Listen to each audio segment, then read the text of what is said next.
Hooke's law के बारे में जान लिया था हमने कि हुक्स लॉ क्या है।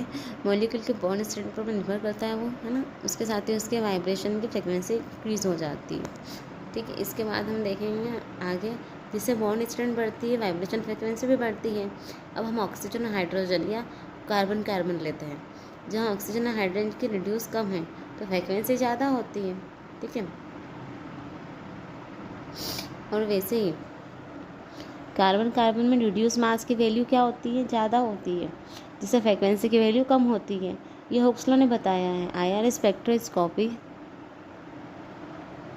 की अपनी रिक्वायरमेंट होती है। सारे बॉन्ड कभी कभी रोटेशन करते हैं और वाइब्रेशन शो नहीं करते, यानी कुछ बॉन्ड ऐसे भी होते हैं जो रोटेशन और वाइब्रेशन शो नहीं करते हैं। ठीक है, किसी मॉलिक्यूल के बॉन्ड में डाइपोल मोमेंट, अब यहाँ पर देखो पहले तो हमने हुक्स लॉ देख लिया, अब इसमें डाइपोल मोमेंट। अब डाइपोल मोमेंट क्या है इसके बारे में देखेंगे। तो किसी मॉलिक्यूल के बॉन्ड में डाइपोल मोमेंट में चेंज होना चाहिए, चेंज नहीं होता है तब IR स्पेक्ट्रोस्कोपी नहीं बनता है। यानी अगर डाइपोल मोमेंट चेंज होगा तभी स्पेक्ट्रा बनेगा।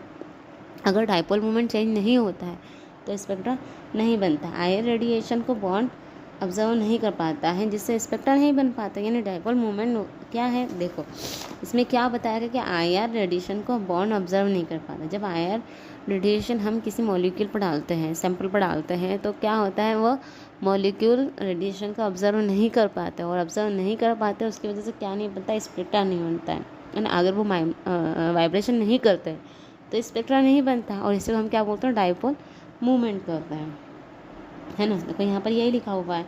ये वह भी एक मॉलिक्यूल है जो A इलेक्ट्रोनेगेटिव और B इलेक्ट्रोपॉजिटिव होता है। किसी भी मॉलिक्यूल में डाइपोल मूवमेंट में चेंज आता है, यानी जब A और B एक पॉजिटिव और एक नेगेटिव चार्ज अपने ऊपर रख रहा है ना। और रेडिएशन के अंदर भी पॉजिटिव नेगेटिव चार्ज होता है। ठीक है, कुछ चार्ज तो होगा ना। जब रेडिएशन किसी मॉलिक्यूल के ऊपर से निकलती है, पास होती है, तो वो नेगेटिव चार्ज पॉजिटिव के ऊपर इंटरेक्ट करता है और पॉजिटिव नेगेटिव की तरफ है, ये तो हम जानते ही हैं।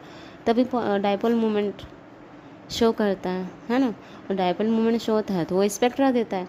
पर अगर नेगेटिव नेगेटिव और पॉजिटिव पॉजिटिव होंगे तो वहाँ डाइपोल मोमेंट नहीं होगा, है ना। A और B अलग अलग होंगे तो चलेगा। अब देखो डाइपोल मूवमेंट जनरेट होता है तो डाइपोल मूवमेंट में चेंज होता है, तब मॉलिक्यूल के ऊपर इलेक्ट्रॉनिक कंपाउंड जनरेट हो जाते हैं और एक पॉजिटिव माइनस चार्ज आ जाता है।